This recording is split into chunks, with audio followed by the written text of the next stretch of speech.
ओम शांति।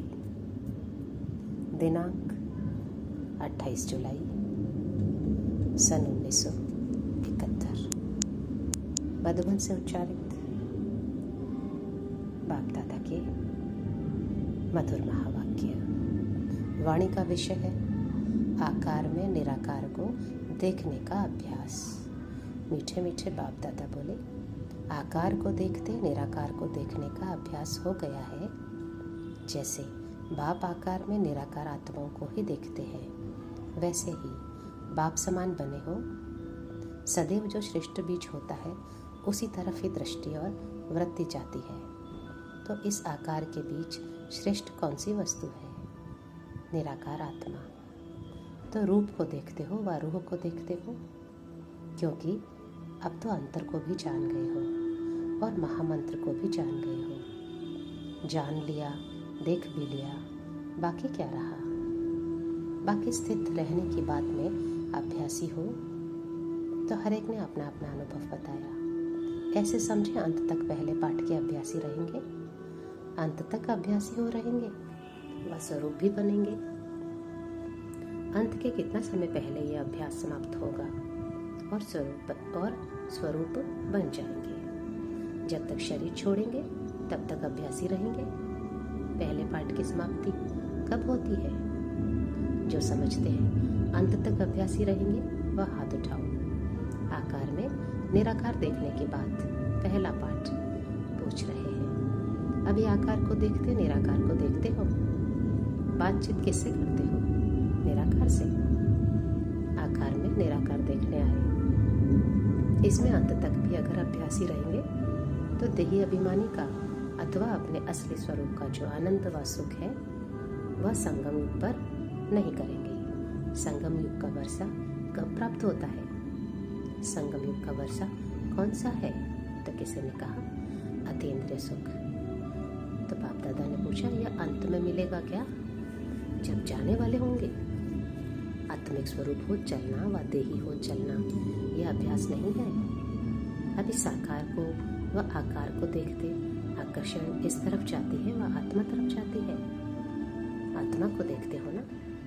आकार में निराकार को देखना यह प्रैक्टिकल और नेचुरल स्वरूप हो ही जाना चाहिए। अब तो शरीर को देखेंगे क्या?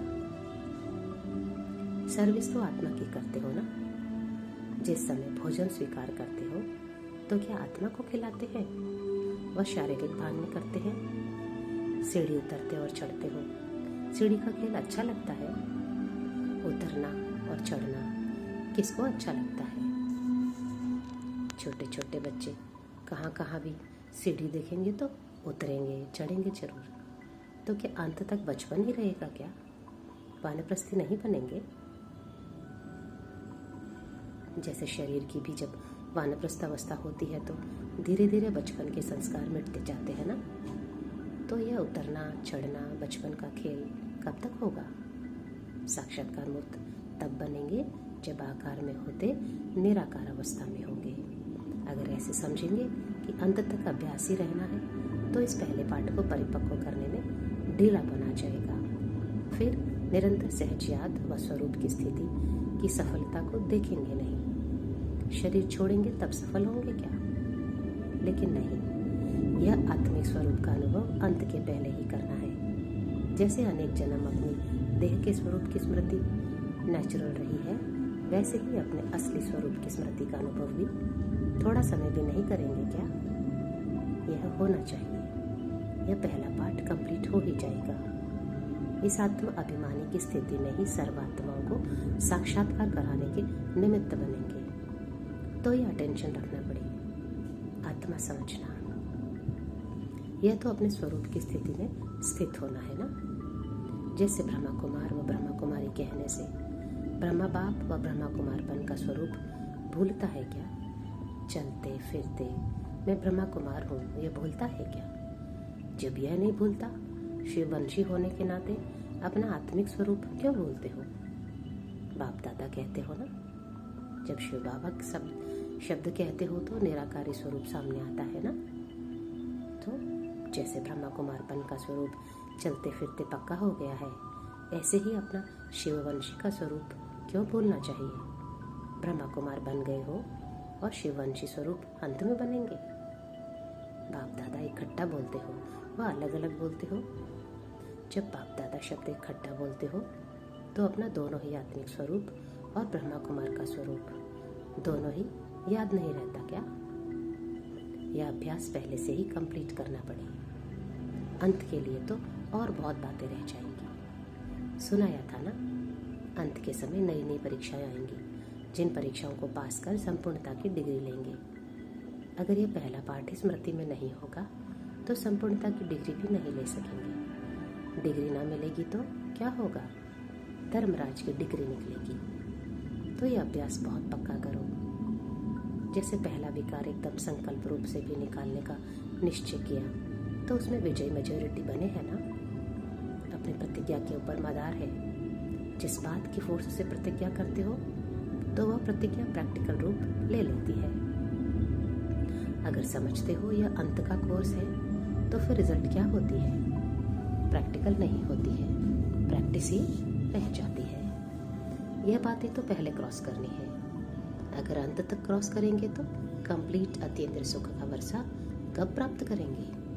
कई बातें ऐसी हैं जिसमें हर एक ने अपनी अपनी यथाशक्ति क्रॉस करके प्रैक्टिस के बजाय प्रैक्टिकल में लाया है। कोई किस बात में, कोई किस बात में। जैसे लौकिक देह के संबंध की बात कोई प्रैक्टिस में है, कोई प्रैक्टिकल में। एक ही अलौकिक पारलौकिक संबंध के अनुभव में है। स्वप्न में भी कभी संकल्प रूप में देह के संबंधी तरफ वृत्ति और दृष्टि न जाए। इसमें पांडवों को भी क्रॉस करना है। लौकिक को अलौकिक में परिवर्तन करने की स्मृति आती है तो वह हुआ कल्याणार्थ। आप तो मधुबन भट्टी में रहने वाले हो ना, तो पहली सीढ़ी पास होनी चाहिए ना। जो 1 सेकंड पहले नहीं था वह क्या अब के सेकंड में नहीं हो सकते हो? मधुबन के पांडव है, यूनिवर्सिटी के स्टूडेंट है, कोई छोटी गीता पाठशाला के स्टूडेंट नहीं है। तो इन्हों को कितना नशा रहना चाहिए, इन्हों की पढ़ाई कितनी ऊंची है। ऐसी कमाल करके दिखाना।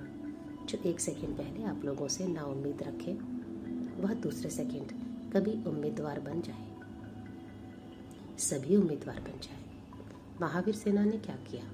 सारी लंका को जब जला दिया तो सीढ़ी नहीं पास कर सकते। पहली सीढ़ी तो बताई, दूसरी सीढ़ी है कर्मेंद्रियों पर विजय, तीसरी है व्यर्थ संकल्पों और विकल्पों के ऊपर विजय। यह है लास्ट, लेकिन दूसरे को भी क्रॉस कर लेना चाहिए। उमंग उत्साह से कह सको कि हाँ, हम फुल पास हैं, हम फुल पास हैं। दूसरी सीढ़ी तो बहुत सहज है। जब मर्जीवा बन गए तो यह पुरानी कर्मेंद्रियों की आकर्षण क्यों? मर्जीवा बने तो खत्म हो गए ना। जैसे जन्म पत्री बतलाते हैं, फलाने का इस आयु तक शरीर है, फिर खलास। लेकिन अगर कोई दान पुण्य करेंगे तो नई जन्म की रीति, नई आयु शुरू हो जाएगी। तो ऐसे मर्जीवा बने अर्थात सब तरफ से मर चुके ना। पुरानी आयु समाप्त हुई, अभी तो नया जन्म हुआ। उसमें हुए ब्रह्मा कुमार ब्रह्मा कुमारियाँ। तो ब्रह्मा कुमार ब्रह्मा कुमारियों की कर्मेंद्रियों पर विजय ना हो, यह हो सकता है क्या? पिछला हिसाब है तो चुप तो हुआ।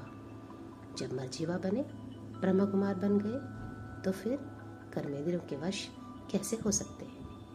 ब्रह्मा कुमार के नए जीवन में कर्मेंद्रियों के वश होना क्या चीज़ होती है? इस नॉलेज से भी परे हो जाते। अभी शूद्रपन से मर्जीवा नहीं बने हैं क्या? वह अभी बन रहे हैं। शूद्रपन का जरा भी सांस अर्थात संस्कार कहाँ अटका हुआ तो नहीं है। कोई कोई का श्वास छिप जाता है जो फिर कुछ समय बाद प्रकट हो जाता है। यहाँ भी ऐसे है क्या? पुराने संस्कार अटके हुए होंगे तो मर्जीवा बने हो ऐसे कहेंगे, मर्जीवा न बने तो ब्रह्मा कुमार कैसे कहेंगे? मर्जीवा तो बने हो ना। बाकी मनसा संकल्प यह तो ब्रह्मा कुमार बनने के बाद ही माया आती है। शूद्र कुमार के पास माया आती है क्या? आप मूंझते क्यों हो? बोलो कि मर्जीवा बने हैं। मर्जीवा बनने बाद माया को चैलेंज किया है, इसलिए माया आती है। उनसे लड़कर हम विजयी बनते हैं। ऐसे क्यों नहीं कहते हो? महावीर हो तो अपना नशा तो कायम रखो ना। जब अपने को ब्रह्मा कुमार समझेंगे तो फिर यह जो सेकंड सीढ़ी है कर्मेंद्रियों का आकर्षण, उससे भी पार हो जाएंगे। ब्रह्मा कुमार व शिव कुमार ये दोनों की स्मृति रखने से कभी भी फेल नहीं हो सकेंगे, क्योंकि ब्रह्मा कुमार समझने से फिर ब्रह्मा कुमार के कर्तव्य, ब्रह्मा कुमार के गुण क्या है वह भी स्मृति में रहते हैं ना। तो अब दूसरी और तीसरी सीढ़ी क्रॉस करके पास भी दौलत बनने के समीप आने के लिए यह भट्टी की है। तो भट्टी की समाप्ति के साथ यह भी समाप्त कर देनी है। जैसे देखो, स्थान के आधार पर स्थिति बनती है। यह मधुबन का स्थान ऐसा है जो स्थिति को ही बदल लेता है ना। स्थान का स्थिति पर असर होता है और हर एक को अपने स्थान का नशा कितना रहता है। अपने देश का, अपने हद के निवास स्थान यानी घर का नशा नहीं होता है। अगर बड़ी कोठी व महल में निवास करने वाला होगा तो स्थान का स्थिति पर असर होता है। तो आप सभी से श्रेष्ठ स्थान पर हो तो इसका भी असर स्थिति पर होना चाहिए। श्रेष्ठ वरदान भूमि के निवासी है तो अपनी स्थिति भी सदा सभी को देने वाली बनानी चाहिए। वरदान वह दे सकता है जो साक्षात्कार मूर्त होगा। कोई भक्त को भी वरदान प्राप्त होता है तो साक्षात्कार मूर्त द्वारा होता है ना। तो साक्षात और साक्षात्कार मूर्त बनने से ही वरदाता मूर्त बन सकेंगे। बाप दाता के बच्चे दाता बनना है, लेने वाले नहीं लेकिन देने वाले। हर सेकंड हर संकल्प में देना है। जब दाता बन जाएंगे तो दाता का मुख्य गुण कौन सा होता है? उदार चित्त, जो औरों के उद्धार के निमित्त होंगे तो वह अपना नहीं कर सकेंगे। सदैव ऐसे समझो कि हम दाता के बच्चे हैं, एक सेकंड भी देने के सिवाय न रहे। उसी को कहा जाता है महादानी।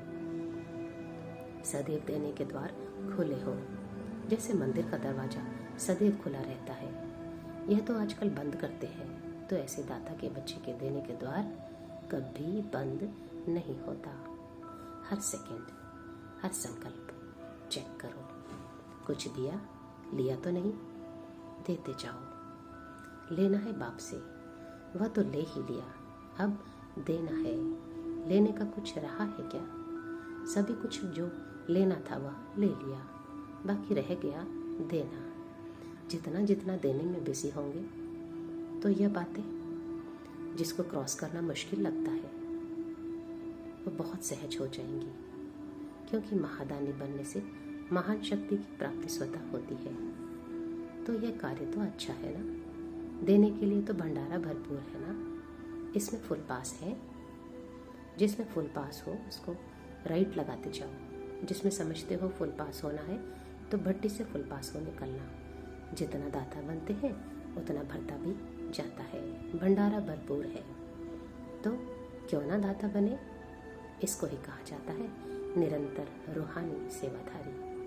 तो इस भट्टी से निरंतर रूहानी सेवाधारी हो निकलना है। जब तक त्याग नहीं तब तक सेवाधारी हो नहीं सकेंगे। सेवाधारी बनने से त्याग सहज और स्वतः हो जाएगा। सदैव अपने को बिजी रखने का यही तरीका है। संकल्प से, बुद्धि से, चाहे स्थूल कर्मणा से जितना फ्री रहते हो उतना ही माया चांस लेती है। अगर स्थूल और सूक्ष्म दोनों ही रूप से अपने को सदैव बिजी रखो तो माया को चांस नहीं मिलेगा। जिस दिन स्थूल कार्य भी रुचि से करते हो उस दिन की चेकिंग करो तो माया नहीं आएगी। अगर देवता होकर किया तो, अगर मनुष्य होकर किया फिर तो चांस दिया। लेकिन सेवाधारी हो और देवता बन अपनी रुचि उमंग से अपने को बिजी रख कर देखो तो कभी माया नहीं आएगी। खुशी रहेगी। खुशी के कारण माया साहस नहीं रखती सामना करने का। तो बिजी रखने की प्रैक्टिस करो। कभी भी देखो आज बुद्धि फ्री है तो स्वयं ही टीचर बन बुद्धि से काम लो।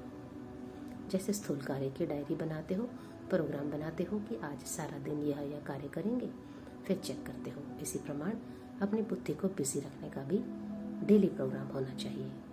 प्रोग्राम से प्रोग्रेस कर सकेंगे। अगर प्रोग्राम नहीं होता है तो कोई भी कार्य समय पर सफल नहीं होता।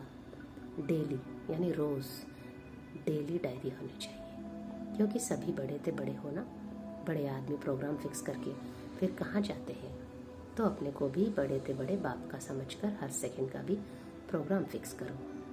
जिस बात की प्रतिज्ञा की जाती है तो उसमें विल पावर होती है। ऐसे ही सिर्फ विचार करेंगे उसमें विल पावर नहीं होगी। इसलिए प्रतिज्ञा करो कि यह करना ही है। ऐसे नहीं कि देखेंगे करेंगे, करना ही है। जैसे स्थूल कार्य जितना भी ज़्यादा हो, लेकिन प्रतिज्ञा करने से कर लेते हो ना। अगर ढीला विचार होगा, न करने का ख्याल होगा, तो फिर कभी पूरा नहीं करेंगे। फिर बहाने भी बहुत बन जाते हैं। प्रतिज्ञा करने से समय भी निकल आता है और बहाने भी निकल जाते हैं। आज बुद्धि को इस प्रोग्राम पर चलाना ही है। ऐसी प्रतिज्ञा करनी है। भिन्न भिन्न समस्याएं, पुरुषार्थहीन बनने का व्यर्थ संकल्प, आलस्य आदि आएंगे, लेकिन विल पावर होने कारण सामना कर विजयी बन जाएंगे। यह भी डेली डायरी बनाओ। फिर देखो कैसे रूहानी राहत देने वाले रूह सभी को देखने में आएंगे। रूह आत्मा को भी कहते हैं और रूह इसेंस को भी कहते हैं। तो दोनों हो जाएंगे। दिव्य गुणों के आकर्षण अर्थात एसेंस, वह रूह भी होगा और आत्मिक स्वरूप भी दिखाई देंगे। ऐसा लक्ष्य रखना है। तो रूप की विस्मृति, रूह की स्मृति, इस भट्टी से बनाकर निकलना। बिल्कुल ऐसा अनुभव हो जैसे यह शरीर एक बॉक्स है, इसके अंदर जो हीरा है उनसे ही संबंध स्नेह है। ऐसा अनुभव करना। तो निवास स्थान का भी आधार लेकर स्थिति को बनाओ। मधुबन निवासी अर्थात मधुरता और बेहद के वैरागी। जो बेहद के वैरागी होंगे वह रूह को ही देखेंगे। तो चलन में मधुरता और मनसा में बेहद की वैराग्य वृद्धि हो, दोनों स्मृति रहे तो पास विद ऑनर्स नहीं होंगे। ये दोनों क्वालिफिकेशन अपने में धारण करके निकलना। यह संगम युग का सुहावना समय जितना ज़्यादा हो उतना अच्छा है। क्योंकि समझते हो सारे कल्प में यह बाप और बच्चों का मिलन फिर नहीं होगा। इसलिए समझते हो यह संगम का समय लंबा हो जाए। न कि आपकी वीकनेस के कारण। सदैव यही लक्ष्य रखो कि एवरिटी रहे। बाकी यह अतीन्द्रिय सुख का वर्षा निरंतर अनुभव करने के लिए रहे हुए हैं, न कि अपनी कमजोरियों के लिए। आप लोगों के लिए यह पुरानी दुनिया जैसे विदेश है। कई लोग विदेश की चीज़ों को टच नहीं करते हैं, समझते हैं अपने देश की चीज़ को प्रयोग करें। तो इस पुरानी दुनिया अर्थात विदेशी चीज़ों को टच भी नहीं करना है। स्वदेशी हो व विदेशी चीज़ों से आकर्षित होते हो, सदैव समझते हो हम स्वदेशी हैं। यह विदेश की चीज़ टच भी नहीं करनी है। ऐसा अपने उच्च देश का आत्मा के रूप से परमधाम देश है और इस ईश्वरीय परिवार के हिसाब से मधुबन ही अपना देश है। दोनों देश का नशा रखो। हम स्वदेशी हैं, विदेश की चीज़ों को टच भी नहीं कर सकते। अब पावरफुल रचयिता बनो। रचयिता ही कमजोर होंगे तो रचना क्या करेंगे? रचना क्या रचेंगे? अलंकारी बनकर निकलना है। निरंतर एक स्थिति में स्थित हो दिखाने का एग्जाम्पल बनना है जो सभी को साक्षात्कार करे। द्वापर में तो भक्त लोग साक्षात्कार करेंगे, लेकिन यहाँ सारा देवी परिवार आप साक्षात मूर्त से साक्षात्कार करें। जमा करना है। कमाया और खाया यह तो 63 जन्मों से करते आए। अब जमा करने का समय है, गंवाने का नहीं है। अच्छा, जो कर्म संकल्प करो अपने में लाइट होने से वह कर्म यथार्थ होगा। ऐसे लाइट रूप अथवा ट्रांसपेरेंट बनो। यह भट्टी पांडव भवन को ट्रांसपेरेंट चैतन्य प्रदर्शनी बनाएगी और सभी को साक्षात्कार करने की आकर्षण हो कि यह चैतन्य प्रदर्शनी जाकर देखें। सभी बातों में विन करना ही है। 1 नंबर में आना है। पुराने संकल्प संस्कार समेट कर खत्म करना अर्थात समा देना है, जो फिर इमर्ज ना हो। जो चाहे सो कर सकते हो, लेकिन चाहना में विल पावर हो। जितनी वृत्ति पावरफुल होगी उतना वायुमंडल भी पावरफुल बनता है। जिस समय कोई में भी वीकनेस आती है तो पावरफुल वृत्ति का सहयोग मिलने से वह आगे बढ़ सकते हैं। बाप एक रस है तो बाप के समान बनना है। कुछ भी हो जाए तो भी उसको खेल समझकर समाप्त करना। खेल समझने से खुशी होती है। अभी का तिलक जन्म जन्मांतर का तिलकधारी का ताजधारी बनाता है। तो सदैव एक रस रहना है।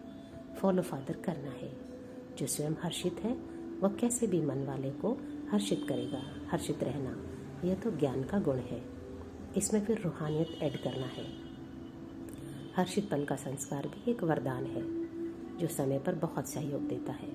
अपने कमज़ोर संकल्प गिराने का कारण बन जाते हैं। इसलिए एक संकल्प भी व्यर्थ न जाए, क्योंकि संकल्पों के मूल्य का भी अभी मालूम पड़ा है। अगर संकल्प, वाचा, कर्मणा तीनों अलौकिक होंगे तो फिर अपने को इस लोक के निवासी नहीं समझेंगे कि इस पृथ्वी पर पाँव नहीं है, अर्थात बुद्धि का लगाव इस दुनिया में नहीं है। बुद्धि रूपी पाँव देह रूपी धरती से ऊंचा है। यह खुशी की निशानी है। जितना जितना देह के भान की तरफ से बुद्धि ऊपर होगी, उतना वह अपने को फरिश्ता स्वरूप करेगा। हर कर्तव्य करते बाप की याद में उड़ते रहेंगे तो उस अभ्यास का अनुभव होगा। स्थिति ऐसी हो जैसे कि उड़ रहे हो। अच्छा, ओम शांति।